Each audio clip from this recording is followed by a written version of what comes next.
É com muita alegria, com muita satisfação que eu retorno a essa casa, né, ao Centro Espírita Joana d'Arc, que há muitas décadas vem prestando serviços de assistência para a cidade de Uberlândia e região. Tenho muito carinho por esta casa, nesta casa que eu me formei, que eu estudei, que eu consolidei os meus estudos, desde o primeiro ESG até o curso de oradores espíritas. O tema da noite é o pensamento como agente transformador, a importância e a força do pensamento. E nós vamos compreender a importância desse tema quando nós observarmos que ele está presente em inúmeras obras espíritas, né? E eu faço aqui três observações que justificam a importância de estudar o pensamento. Primeiro, porque tudo que existe deriva do pensamento. Segundo, porque nós pensamos muito. E terceiro, porque temos pensamentos de qualidade ruim. Mas, pessoal, será que é mesmo importante estudar o pensamento? Será que isso não é apenas um clichê que tantas pessoas têm falado nos últimos tempos? Então, vamos ver que, em 1857, no Livro dos Espíritos, em 2 capítulos, mais especificamente, no capítulo 9, em 2 itens, nós temos algumas perguntas reservadas a esse tema. Percebemos que, alguns anos mais tarde, com a publicação do Evangelho segundo o Espiritismo, o capítulo 17 do Evangelho também nos traz esse tema, no tópico Sede Perfeitos. Um pouquinho mais tarde, 4 anos depois, quando nós tivemos a oportunidade de receber a Gênese, capítulos 14 e 15 do item 9, no item 9, também tratam desse tema. Mais tarde, um século depois, em 1922, Leon Denis nos brinda com uma belíssima obra, O Problema do Ser, do Destino e da Dor. E os capítulos 23 e 24 também são destinados a falar do pensamento. O livro Pensamento e Vida, né, de Emmanuel, com a psicografia de Francisco Cândido Xavier. Então, meus irmãos, esses são apenas alguns clássicos aí, né, da nossa enciclopédia espírita. Mas eu trouxe aqui somente para que vocês pudessem compreender a importância. Se um assunto é falado no Livro dos Espíritos, no Evangelho, na Gênese, né, O Problema do Ser, do Destino e da Dor, um clássico de Leon Denis, e Pensamento e Vida, de Emmanuel, nós precisamos estar atentos a esse tema. E nós precisamos compreender melhor quais são as implicações que isso pode representar nas nossas vidas. Uma particularidade é que o livro Pensamento e Vida trata-se de uma cartilha do plano espiritual, onde todos os candidatos a reencarnar, eles passam por um curso, por uma preparação para que o êxito ao chegar aqui na Terra, quando encarnado, seja maior. Então, para que nós possamos ter êxito, nós estudamos antes de uma nova reencarnação. E o curso que nos prepara para vir para cá, trata-se de uma apostila, que no plano espiritual fala basicamente sobre isso, é o Pensamento e Vida. Então, esse livro, que foi psicografado por Chico Xavier, editado por Emmanuel, ele faz parte de um curso para os encarnantes poderem aproveitar com melhor êxito sua estadia aqui no plano terrestre. Nós fomos brindados ali na década de 1960 e recebemos material né, que é ditado nesse livro, para que nós possamos nos lembrar, para que nós possamos rememorar, com o intuito de asseverar a importância de controlarmos os nossos pensamentos. Então, diante disso, o estudo, né, da noite de hoje objetiva compreender, sob a ótica espírita, né, o pensamento, assimilar sua importância e suas consequências, e como funciona o intercâmbio do pensamento entre as pessoas. Vocês pensam muito? Será que todos nós pensamos muito? Será que temos a consciência da quantidade de pensamentos que povoam a nossa mente diariamente? Então, eu gostaria de mostrar para vocês esse slide, para que vocês possam compreender a quantidade absurda de pensamentos que existe em nossa mente diariamente. Quero esclarecer que todos esses dados, eles foram obtidos de estudos, né, do campo da neurociência, que é uma ciência que estuda o sistema nervoso. Trata-se de uma ciência interdisciplinar. Então, a neurociência tem profissionais do campo da medicina, do campo da psicologia, especificamente do campo da psiquiatria, dentro da medicina, físicos, biomédicos, né? Então, trata-se de uma área que é interdisciplinar. Tamanha a complexidade que é estudar o sistema nervoso, o sistema cerebral de nós, seres humanos, né? Então, os estudos da neurociência, eles buscam mapear atividades sensoriais e motoras do cérebro. Alguns estudos indicam que nós, os seres humanos, somos capazes de gerar uma grande quantidade de pensamentos, e trata-se de uma tese muito bem aceita por médicos e organizações de pesquisas renomadas mundo afora. E considera inúmeras variáveis, como o sono e o ritmo da vida moderna. Ou seja, nosso ritmo de vida, ou seja, tudo aquilo que nós fazemos enquanto acordados e também durante o sono, influencia nossos pensamentos. Isso, até aqui, pessoal, são dados, são informações de pesquisas científicas do campo da neurociência. Então, esses estudos que buscam mapear o cérebro com sensores conseguem identificar, em média, 70 mil pensamentos por dia, o que nos dá, em média, 3 mil pensamentos por hora, ou 50 pensamentos por minuto.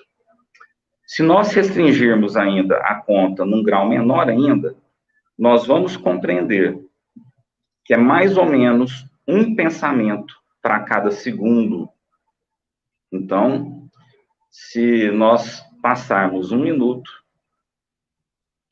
provavelmente 60 pensamentos diferentes passaram pela nossa mente. Muitas vezes nós nem percebemos. Então, eu retomo a pergunta inicial. Pensamos muito, meus irmãos? Mas então, o problema não é somente pensar muito. Qual é a qualidade dos pensamentos que ocupam nossa mente, que preenchem o nosso tempo, que preenchem as nossas vidas? Com certeza, boa parte deles não são pensamentos elevados.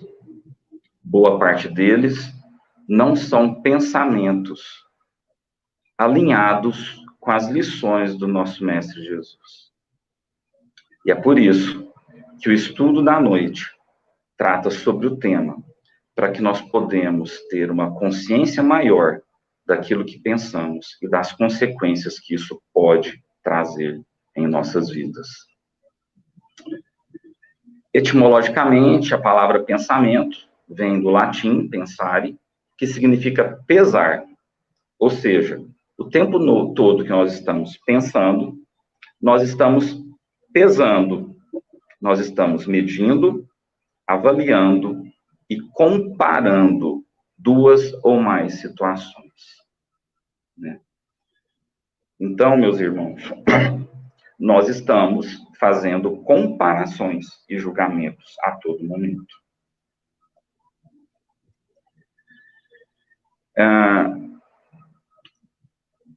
Os espíritos atuam sobre os fluidos espirituais,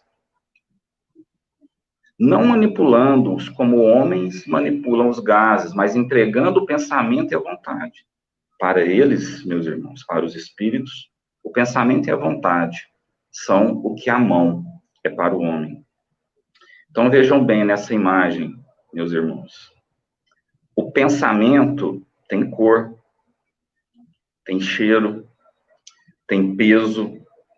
O pensamento é uma onda eletromagnética que atinge e alcança outras pessoas. E como o pensamento, ele se materializa nessas ondas eletromagnéticas, ele atinge fisicamente as pessoas e sensibiliza mentalmente nossos irmãos. Então, como o trecho que eu acabei de ler da Gênese, nós percebemos que os espíritos que têm a habilidade de manipular os pensamentos usam o pensamento tal qual como nós humanos usamos as nossas mãos. Se eles querem pegar algo, eles o fazem a partir do pensamento. Se eles querem movimentar algo, eles fazem isso a partir dos seus pensamentos. Então, vejam bem que o pensamento é como se fosse um comando, é um comando mental que realiza ações no plano espiritual de forma mais direta, mas também consegue obter realizações enquanto no plano físico. De acordo com Emmanuel, no prefácio do livro Sinal Verde, que foi ditado por André Luiz, e Emmanuel fez o prefácio, com a psicografia do Chico Xavier, nós temos uma brilhante explicação sobre o pensamento e suas relações. Então, olha só o que Emmanuel nos diz. Não desconhecemos que todos respiramos num oceano de ondas mentais, com o impositivo de ajustá-las em benefício próprio. Em um vasto mar de vibrações permutadas, emitimos forças e recebemos-las. O pensamento vive na base desse inevitável sistema de trocas. Queiramos nós ou não. Afetamos os outros, e os outros nos afetam pelo mecanismo das ideias criadas por nós mesmos. Vejam bem, meus irmãos, a importância desse tema. Vejam bem que nós estamos falando de algo que influencia tudo aquilo que está à nossa volta. Nós estamos agora compreendendo a importância do pensamento nas nossas vidas e na vida das pessoas que convivem conosco. Essa afirmação impactante que Emmanuel nos passa nos leva a pensar de que forma nós estamos impactando as pessoas. Se nós fizermos um exercício aqui do oceano de ondas mentais, vamos imaginar que nós todos estivéssemos agora presencialmente no salão, no nobre salão do Joana d'Arc, assistindo ali a essa apresentação, a apresentação desse estudo. Vamos imaginar que seríamos aí 100 pessoas confortavelmente sentados naquele salão. E vamos imaginar que cada um emite as suas ondas mentais em todas as direções ao seu redor. Ondas mentais que têm peso atômico, como comprovado pelas neurociências, que tem cor, que tem cheiro, que tem capacidade de influenciar os outros. Não é somente um espírito ou vários espíritos que influenciam nossos pensamentos. Como nos é passado no Livro dos Espíritos, quando é perguntado se um espírito consegue influenciar o pensamento humano, a resposta é assustadora, pois dizem que muito mais, né, do que imaginamos, porque na maioria das vezes são os espíritos que nos dirigem. Nós percebemos que somos influenciados a todo momento por espíritos desencarnados e pelos espíritos, irmãos nossos, encarnados nessa jornada conosco. Alguns são mais sensíveis, outros nem tanto. Alguns já desenvolveram essa habilidade dessa percepção, que futuramente nós vamos compreender que trata-se de um dos sentidos dos seres humanos em mundos mais evoluídos. A telepatia, a capacidade de se comunicar pelo pensamento. Mas há pessoas que são mais influenciadas do que outras nesse instante. Então, se emitimos essas ondas mentais para os outros 99 colegas que, nesse exemplo hipotético, estariam lá assistindo essa apresentação no salão do Joana d'Arc, nós estaríamos influenciando 99 pessoas. E cada um dos outros 99 presentes estariam também emitindo ondas mentais que influenciariam todos os demais também. Então, vejam só, por que no centro é pedido silêncio? Para que haja um ambiente mais harmonioso, para que nós não nos distraiamos com conversas paralelas e pensamentos distintos da mensagem que algum irmão vai ali passar.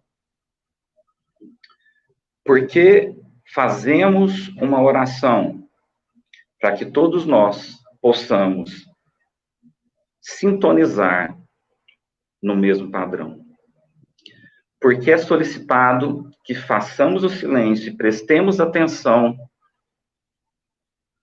naquilo que está sendo apresentado, para que todos os irmãos, nesse exemplo hipotético, sem presentes, possam vibrar na mesma faixa e ter a mesma natureza, a mesma qualidade de pensamentos, para que dessa forma nós tenhamos condições de nos colocar numa situação de receber a ajuda espiritual, de receber o passe, de receber as boas vibrações, de receber o tratamento espiritual que acontece nesses momentos. Então, são simplesmente técnicas pedagógicas materializadas, né, através do silêncio, da oração, da prece direcionada e de uma atenção concentrada em uma mensagem única que está sendo passada para todos. Só que, no dia a dia, nós muitas vezes nos distraímos e perdemos essa conexão, a conexão com essa vibração mais elevada, e passamos a ter pensamentos de origem inferior. E trago para vocês mais uma observação de Emmanuel no livro Pensamento e Vida, exatamente no prefácio do livro, que ele nos diz que nosso pensamento cria a vida que procuramos. Vejam bem, nosso pensamento cria a vida que procuramos, através do reflexo de nós mesmos, até que nos identifiquemos um dia, no curso dos milênios, com a sabedoria infinita e com o infinito amor que constitui o pensamento e a vida de nosso Pai. Vejam bem, que nós vamos tropeçar ao longo das nossas vidas, de diversas existências, como já tropeçamos no passado. Até que um dia nós vamos nos identificar com o pensamento do nosso Pai, nesse momento, estaremos em sintonia total e completa com Ele, porque nosso pensamento vibrará nessa vibração, que nos permitirá entrar em conexão mais direta com Ele. É lógico que estamos falando de um momento onde nós seremos, né, provavelmente, merecedores de viver em mundos perfeitos. Mas essa seria a meta final da nossa jornada. Termos tal elevação que o nosso pensamento poderia alcançar essa sintonia de espíritos superiores, de espíritos perfeitos. Isso tudo nos mostra o tamanho da importância do tempo. Passamos a perceber que aquela ideia de um Deus, tal como um rei, um senhor feudal, uma autoridade que pune, que julga, que isso não atende mais aos anseios do ser humano moderno. Hoje, as criaturas anseiam por uma evolução de pensamento religioso. Nós, seres humanos, desejamos um novo tipo de relacionamento com a divindade. E é para esses corações que o Espiritismo fala. Ele fala sobre as verdades espirituais. E isso é muito esclarecedor, é muito confortante. Então, nós, espíritas, somos muito abençoados. Somos agraciados com verdades do plano espiritual, apesar do nosso esquecimento, enquanto encarnados. Então, o Espiritismo trata-se de um grande lenitivo, de um grande consolador, como foi bastante evidenciado em obra com esse nome. Então, nós agora, portadores desse conhecimento, sabemos que nós somos os senhores do nosso destino. Não é Deus que irá nos punir ou nos premiar. Nós mesmos seremos responsáveis pela nossa colheita. Nós mesmos, a cada pensamento, a cada atitude, nós moldamos o nosso futuro. Nós moldamos aquilo que nós iremos colher. Tudo aquilo que nós semearmos, a semeadura é livre, mas a colheita é obrigatória e será diretamente proporcional à nossa semeadura.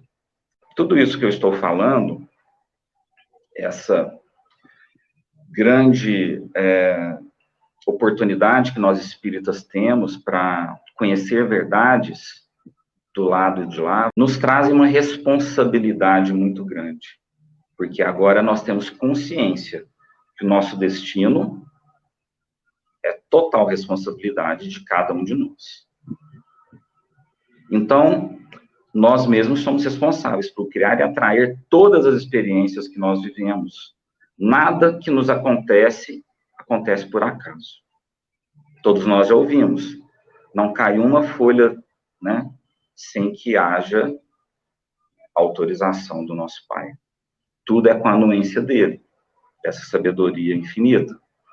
Então, portanto, é através do nosso pensamento que nós vamos reger o destino através do nosso padrão mental. Vamos a uma pequena história, né, de Humberto de Campos, uma história sobre uma cerca que dividia duas fazendas, né? E aí nós vamos compreender que há padrões mentais, padrões afetivos, há padrões emocionais, que há inúmeras existências têm determinado as nossas escolhas. Então, de repente, você está lá, domingão, sentado no sofá da sogra, aí você vira para o lado, olha, né, aquela figura que muitas vezes não é amigável com você, companhia não agradável, você olha para o lado e pergunta, de onde veio esse problema? Mas mal sabe você, que quando ela está lá do outro lado e olha para você, ela faz a mesma pergunta. Meu Deus, de onde que surgiu esse problema? E nós vamos entender, pessoal, que essas relações complicadas, que essas relações de atrito, elas têm origem no passado. Elas têm origem em rusgas do passado, em conflitos anteriores, né? Então, Humberto de Campos nos mostra que havia dois fazendeiros, duas famílias que tinham propriedades rurais e tinha uma cerca. Vamos imaginar que Manuel, o patriarca daquela família que está do lado da cerca, olha para a cerca e fala, olha, essa cerca está no lugar errado. Eu tenho certeza que essa cerca, ela era um pouquinho mais para lá. Então, ele desconfia que o seu vizinho, o Joaquim, mudou a cerca de lugar e acabou provocando, né, lesionou o patrimônio do Manuel. Ele pensou que o Joaquim aumentou a sua propriedade e reduziu a sua. Então, ele vai lá, pede para os seus funcionários mudarem a cerca de lugar e posicionarem-na no local que ele acha que é o correto. E aí, Joaquim vai tirar satisfação com Manuel. A história acaba em briga, um acerta o tiro no outro, e Manuel antecipa o desencarne por suas próprias mãos do seu vizinho. E aí começa uma história. E aí, alguns anos depois, né, Manuel desencarna e prometem que vão tentar reparar esse mal.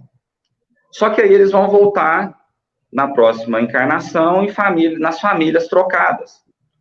O Manuel vai voltar naquela família que naquela ocasião era do Joaquim, e o Joaquim vai voltar na família que naquela ocasião anterior era do Manuel. E por aí vai. Quando chega ali por volta dos 20 anos, Manuel passa pela cerca novamente. E acha que ela está no lugar errado. E, de novo, ele manda a sua equipe colocar a cerca no local que ele acharia. Joaquim vem tirar satisfação e, de novo, acontece tiroteio, acontece um assassinato e a história se repete. E aí eles vêm pela terceira vez para tentar reparar o erro e, novamente, por volta dos 20 anos, um deles passa pela cerca e acha de novo que a cerca está no lugar errado. Então, vejam bem, meus irmãos, são esses padrões que têm proporcionado uma demora evolutiva para cada um de nós. Então, vou parar por aqui, porque a história é longa, né, mas quem quiser depois pode buscar essa história aí de Humberto de Campos. Nós temos que cortar esses padrões de irritação, de nervosismo, revanchismo, egoísmo, falta de humildade, esses padrões, falta de senso crítico, falta de bom senso, falta de amar, falta de perdoar, incapacidade de perdoar. Todos esses padrões negativos que nós temos carregado vida após vida, existência após existência, século após século, milênio após milênio, em um determinado momento nós vamos ter que quebrar, senão vamos ficar repetindo essa roda da samsara e não vamos progredir de forma significativa, vamos ficar andando ali a passos de tartaruga no nosso processo evolutivo. Então, está na hora de nós quebrarmos esses padrões. Se nós percebemos que o pensamento é energia criadora, qualquer objeto, antes de ser fabricado, ele existiu primeiramente no pensamento do seu criador. Então, olha só, vou fazer agora uma analogia para que nós possamos comprovar que o pensamento cria. E onde eu quero chegar? Que todos nós possamos compreender que o pensamento cria a vida que nós temos, conforme Emmanuel nos falou lá no prefácio do livro Pensamento e Vida. Então, olha só. Uma cadeira, ela aparece do nada, ela se materializa do nada aqui no nosso plano. Uma casa, uma cidade, tudo. Não. De que forma que se constrói uma cadeira? Alguém pensa em um determinado objeto para que nós possamos nos sentar, ficarmos mais confortáveis. Após esse pensamento, talvez surja um esboço. Esse esboço, provavelmente, depois vai dar lugar, vai dar vida a um desenho mais elaborado. Depois do desenho, vai se pensar qual o material mais adequado para construir essa cadeira. E aí, se escolheram madeira, por exemplo, vão cortar a madeira de acordo a executar, a fazer com que aquele desenho seja reproduzido em escala real, para que possa acomodar uma pessoa. E eis então que depois do marceneiro trabalhar, reproduzir aquelas peças e uni-las, nós temos uma cadeira. Então, vejam bem, um pensamento inicial para solucionar uma necessidade humana gerou origem, né, provocou que um bem material existisse. E assim é com uma casa. Nós, quando pensamos numa casa, não procuramos um arquiteto para fazer um projeto, e aí esse arquiteto pergunta, mas como é que você imagina a sua casa? Eu imagino uma casa de X metros quadrados, um quarto assim, uma janela para o lado oposto ao lado que o sol nasce, uma casa bem ventilada, com muitas janelas, com portas largas, né, que tenha um jardim na frente, que tenha garagem para 1 ou 2 carros. Então, nós vamos falando aquilo que nós desejamos, aquilo que nós pensamos como o ideal para nós naquele momento. E o arquiteto vai colocando esses requisitos no seu projeto e vai desenhar esse projeto no software hoje, e depois ele imprime isso e mostra. É isso mesmo? A partir daí, esse projeto vai tomar forma na mão de um engenheiro, que vai colocar o seu mestre de obras, a sua equipe de pedreiros, de serventes, de pintores, para executar aquilo ali.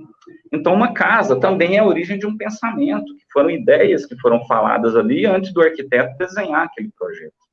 E é assim, meus irmãos, com tudo o que existe. Inclusive o que acontece em nossas vidas.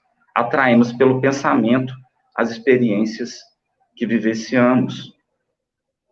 Então, tudo aquilo que nós sofremos, não adianta a gente, agora que nós temos um conhecimento um pouco mais profundo sobre isso, em um momento de infortúnio, um momento de sofrimento, nós elevarmos uma prece e perguntarmos, meu Deus, por que eu estou passando por isso? A pergunta tem que ser outra, meus irmãos. Meu Deus, o que eu fiz para merecer isso? E como eu posso reparar? Como eu posso resgatar esse karma para que eu possa progredir, para que eu possa ir além? Então, nós percebemos que a vida nada mais é do que um eco, né? Então, se nós não estamos gostando daquilo que a vida está nos proporcionando, nós devemos compreender aquilo que nós estamos emitindo, né? Então, aqui, eu vou fazer uma analogia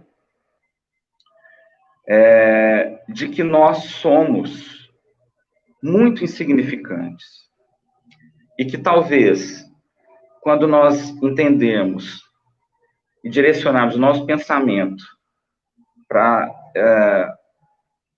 a ideia de que nós todos precisamos uns dos outros aqui nesse plano, que nós dependemos do trabalho de inúmeras outras pessoas, nós vamos compreender que nós não temos o direito de influenciá-las com mau pensamento.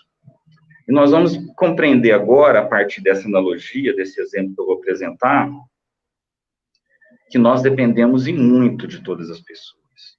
Nem o mais rico dos homens é totalmente independente, porque ele pode comprar tudo com seu dinheiro, mas tudo que ele compra foi produzido por alguém. Vamos imaginar no café da manhã que nós tomamos hoje cedo, aquele pão, antes de ser um pão, algum agricultor teve que semear o trigo. Aquela plantação, aquela terra, aquela propriedade foi tratada, foi preparada. Aquele trigo foi bem tratado durante alguns meses. Aquele trigo foi colhido por mãos de amigos que nós desconhecemos. Aquele trigo foi transportado para uma indústria por um trabalhador que também nós não sabemos quem fez. Lá nessa indústria, muitos trabalhadores deitaram horas do seu trabalho, do seu suor, através de um trabalho digno, para produzir uma farinha de trigo, que novamente foi transportada para um distribuidor. Esse distribuidor entregou isso para algum varejista, e aí as pessoas vão lá, compram essa farinha, levam para a padaria, e ali tem um padeiro com toda a sua equipe, que faz o trabalho, que começa, às vezes, às 3h30, às 4 horas da manhã, para que nós possamos, às 6 da manhã, ter um pãozinho quente e fresco, para que nós possamos saboreá-lo. E muitas vezes, muitos de nós, acordamos e alguém já pôs à mesa. Nem o trabalho de irmos à padaria para buscar esse pão nós temos. Muitas vezes, uma mãe amorosa, uma esposa dedicada, fazem esse serviço para nós. E muitas vezes nós ainda reclamamos. Não é verdade? Então, para comer um simples pão, meus irmãos, não é só o fato de ter dinheiro para ir lá e comprar. Nós precisamos exercitar a gratidão e agradecer o trabalho de todas essas pessoas que trabalharam, que se dedicaram para que nós possamos ter o nosso pão, a nossa vestimenta, a nossa casa, muito provavelmente. Não somos nós que fabricamos a roupa que vestimos, a casa que moramos, o veículo de transporte que nos locomove, nos leva para onde nós precisamos ir. Então, nós precisamos ser gratos ao trabalho de todas as pessoas, porque com todo o dinheiro do mundo, se não tivesse ninguém disposto a desempenhar o seu trabalho dignamente e a colocar ali a boa intenção, um bom pensamento enquanto trabalha, nós não teríamos nada. Nós não conseguiríamos comprar nada. Então, pensem sobre isso.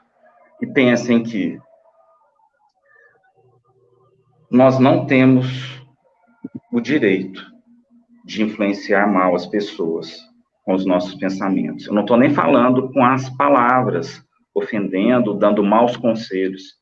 Nem sequer pelos pensamentos nós temos o direito de atrapalhar esse ciclo virtuoso da humanidade.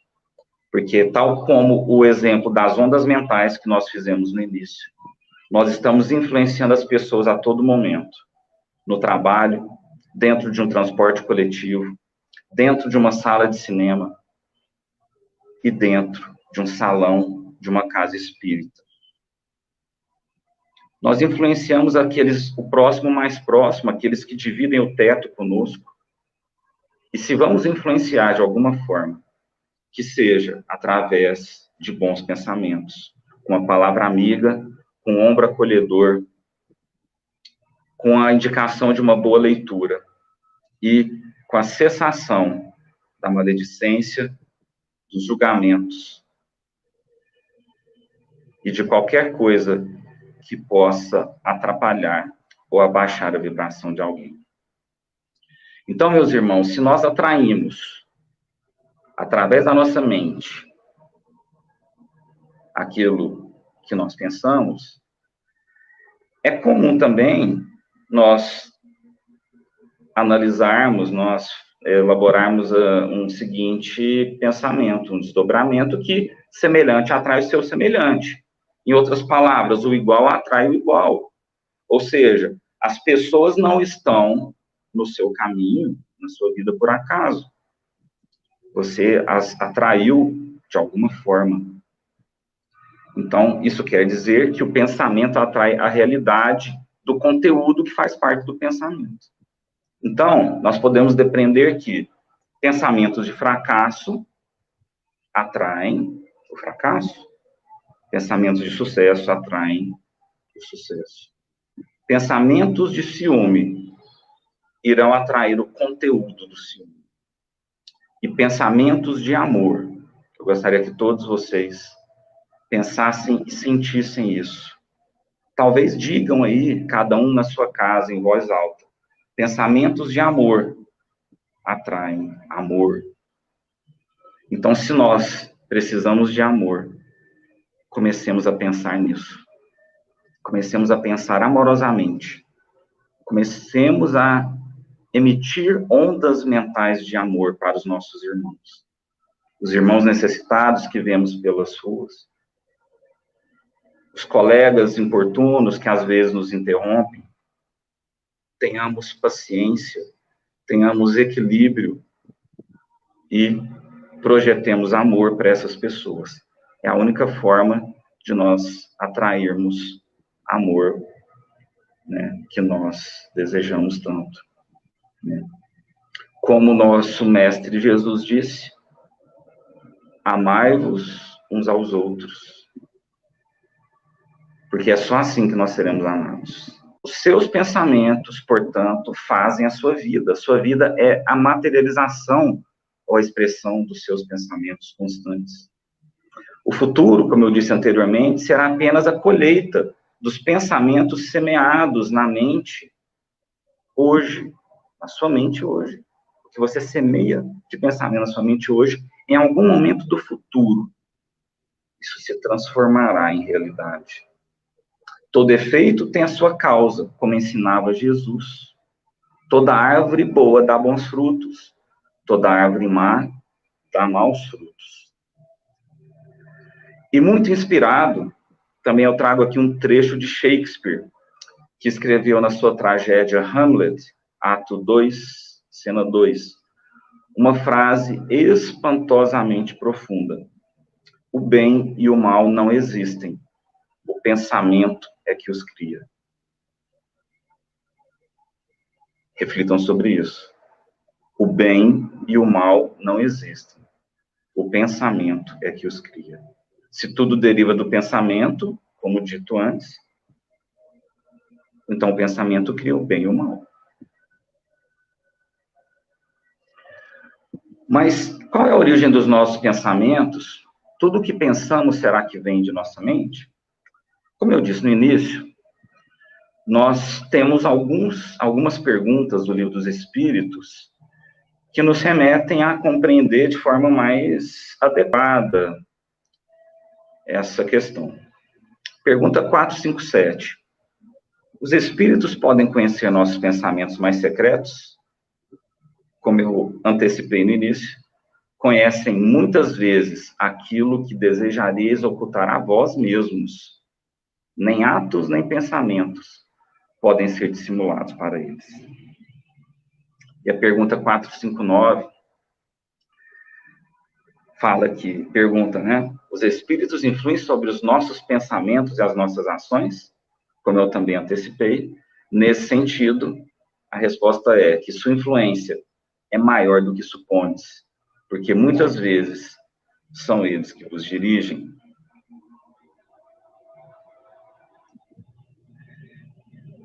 E pode o homem afastar a influência dos espíritos que o incitam ao mal? Essa é a pergunta 467. A resposta é clara, sim, porque eles só se ligam aos que os solicitam por seus desejos ou os atraem por seus pensamentos. Cuidado com as companhias que estamos atraindo para junto de nós, para dentro de nossa casa. Nós é que atraímos essas companhias. E a pergunta 468. Os espíritos cuja influência é repelida pela vontade do homem renunciam às suas tentativas? A pergunta é de uma obviedade enorme. que queres que eles façam? Quando nada tem a ver, quando nada tem a fazer, abandonam o campo. Entretanto, ficam espreitando a distância, aguardando o momento favorável, tal como o gato espreita o rato.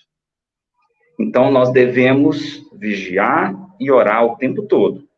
Se nós estamos numa vibração elevada e conseguimos afastar as más influências a qualquer momento de deslize, quando nós abaixamos o nosso padrão, nós ficamos vulneráveis à má influência dos espíritos ruins. E a pergunta 469, por que meio se pode neutralizar a influência dos maus espíritos? Fazendo o bem e colocando toda a vossa confiança em Deus. Repelis assim a influência dos espíritos inferiores, e assim irão destruir o império que eles desejam ter sobre vós. Resumindo, fora da caridade não há salvação, devemos fazer o bem, assim como nos alerta, né, o lema, né, o slogan maior do Espiritismo. Fora da caridade não há salvação, façamos o bem. Né?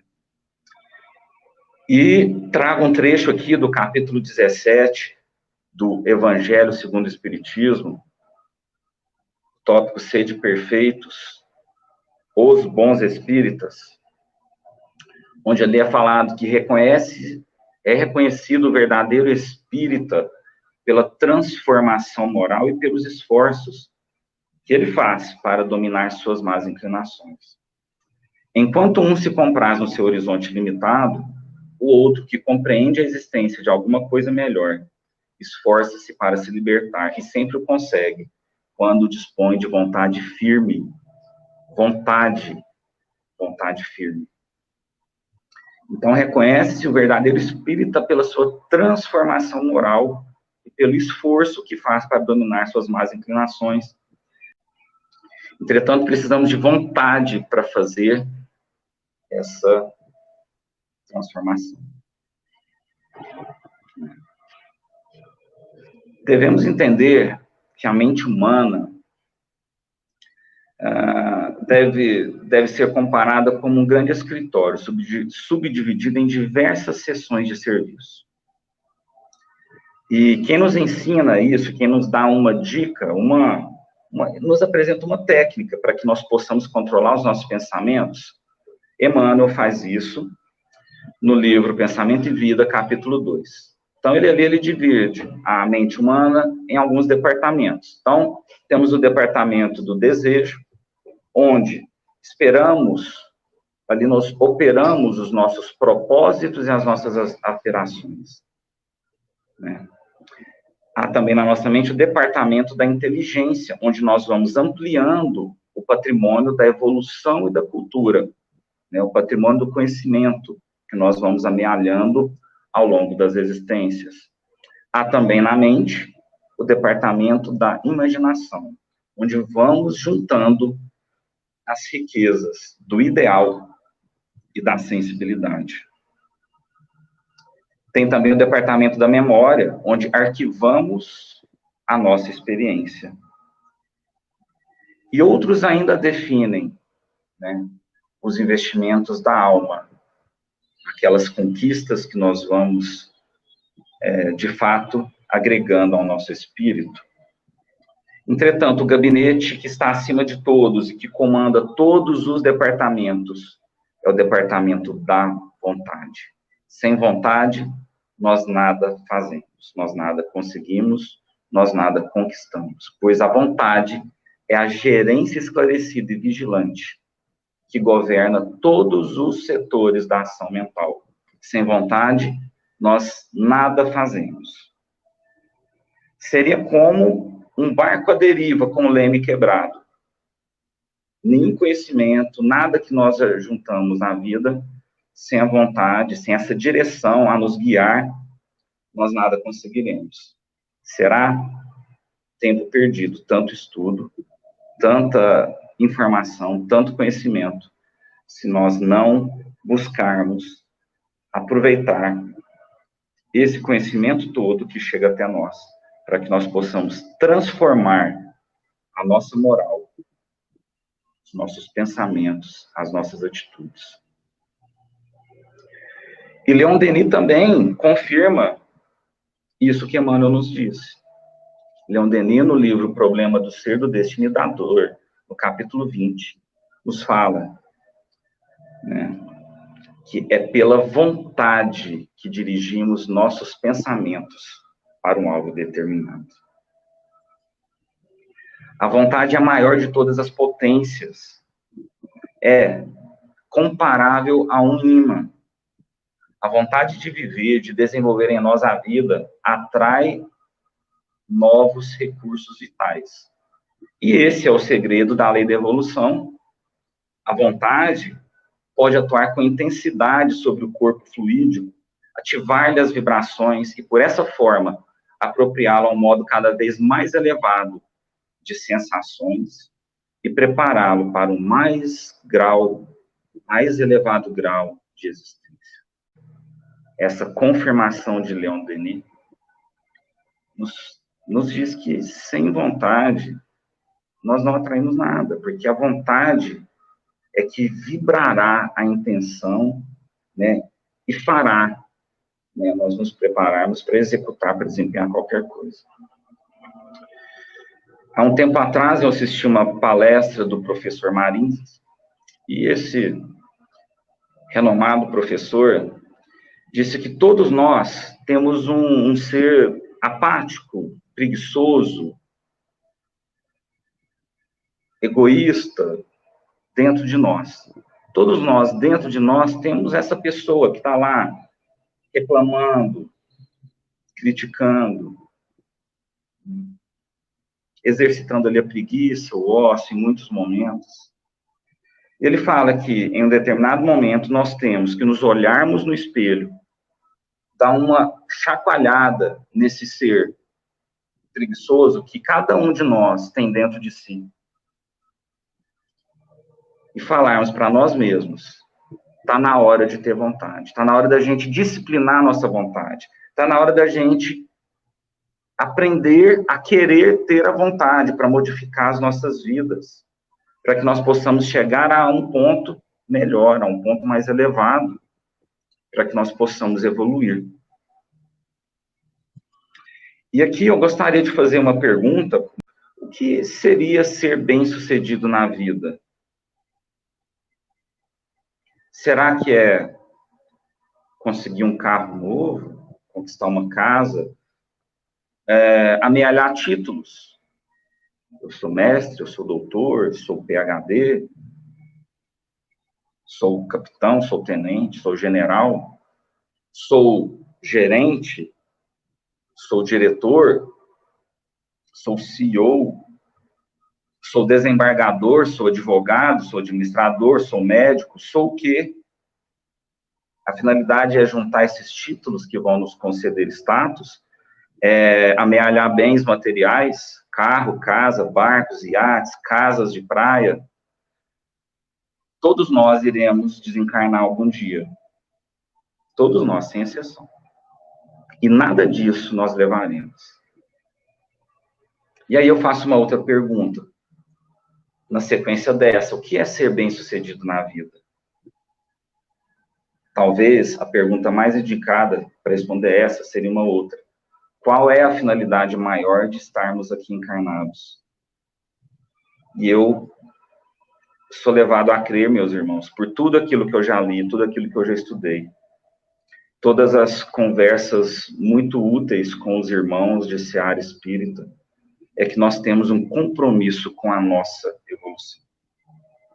Nós temos um compromisso com a nossa evolução. E o nosso exemplo pode influenciar de forma positiva ou negativa as pessoas. Se nós estamos crescendo, evoluindo, nos aprimorando moralmente, esse exemplo pode influenciar alguém. Pensem sobre isso. De que forma nós podemos nos proteger das influências negativas e direcionar os nossos pensamentos? Seria através de boas conversas, através de boa leitura, através de uma boa conversação, uma conversa nobre, elevada, de uma boa oração, de uma boa meditação. Gostaria de dar uma última mensagem aos irmãos. Cuide de seus pensamentos, pois eles se tornam palavras. Cuide de suas palavras, pois elas se tornam ações. Cuide de suas ações, pois elas se tornam hábitos. Cuide dos seus hábitos, pois eles definem o seu caráter. E cuide do seu caráter, pois ele determinará o seu futuro. Meus irmãos, muito obrigado. Obrigado pela atenção. Obrigado por estarem até aqui comigo nesse instante. Agradeço sinceramente a atenção de todos vocês e peço que Jesus continue nos amparando e nos guiando em todos os nossos passos da nossa jornada.